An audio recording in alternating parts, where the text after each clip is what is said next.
Yes, hi, my name is Dorte Klogger and I'm educated as a pharmacist. I've worked with clinical trials since I graduated almost in different companies, and here in Roche my job title is Country Head for Country Clinical Operations, which is the operational part of clinical trials that we do throughout the world, but I'm responsible for 11 countries in Europe.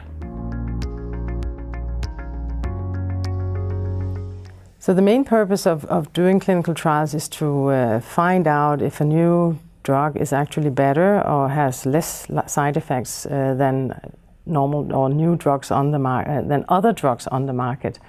So what every company is trying to do is actually to find something that that potentially is better for the patients, can cure or maybe at least alleviate their symptoms a lot better than the marketed product that is out there. Or it can also be a completely new product, a compound that can actually help a new disease or a disease that hasn't been helped before.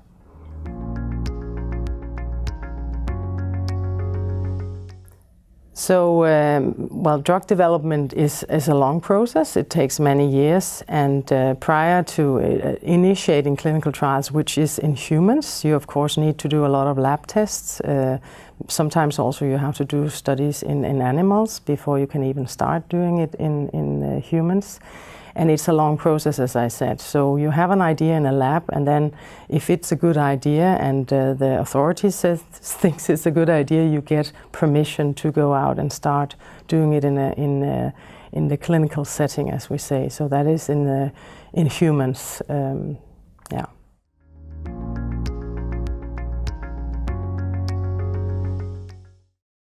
Yeah, so each development plan has all the steps in it. So you need to design the full development for the drug, and you go to the authorities and find out if they find it's a good way. It's not that they approve it, but at least they have some say in what has to be done with that drug. And there are a lot of guidelines, both in EU, which is the EMA, which is the European agency, and then FDA is the US agency. So there's a lot of guidelines as to what and how many patients needs to be in a trial.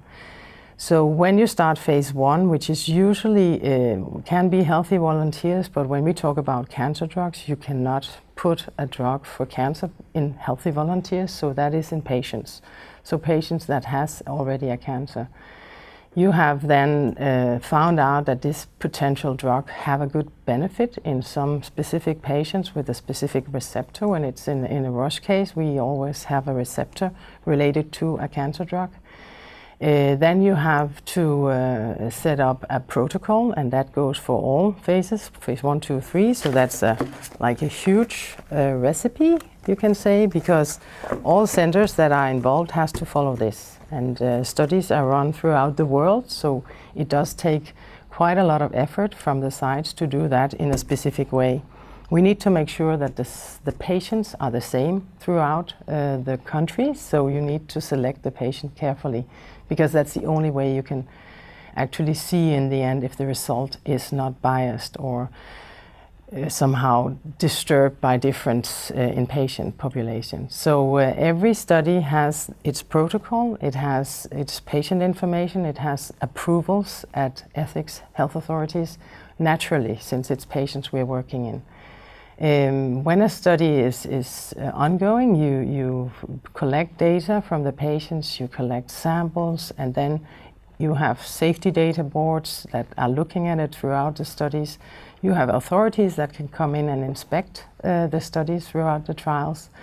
And when you finish, and that is settled in the protocol, so the protocol says actually how many patients do you need to enroll. It's a statistic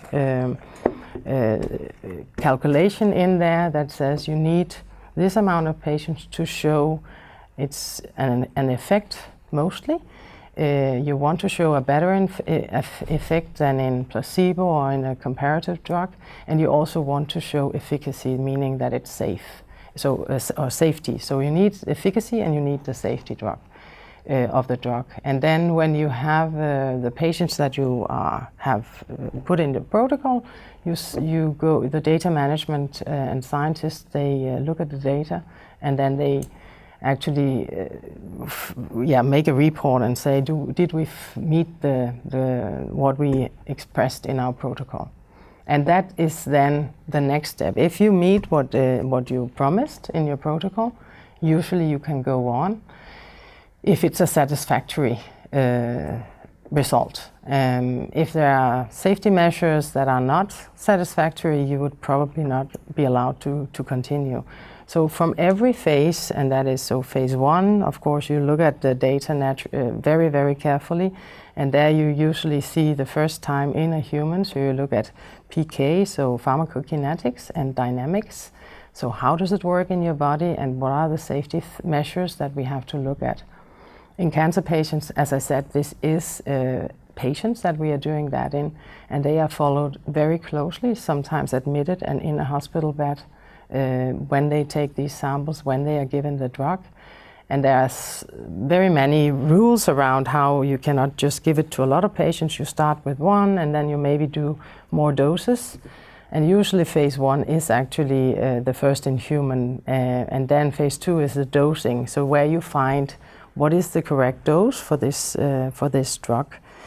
If you have measured a specific dose in a study, and you can see that now we are at a dose where the effect is good and the safety is also fine, then you will continue with that in phase 3.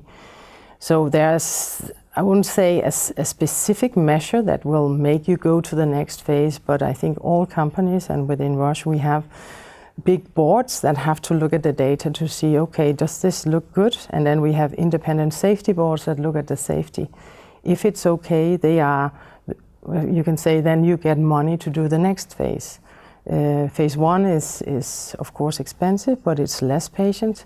When you go in phase 2, you have more patients, and when you come to phase 3, it's huge studies, and it's really, really, really expensive. So you need to make sure that the drug you have is actually providing benefit with no safety and is better than what is on the market, because otherwise it's not really worth it and it's difficult to sell. So I think within Roche, this is really what we want to do, to try to make a difference for the patients when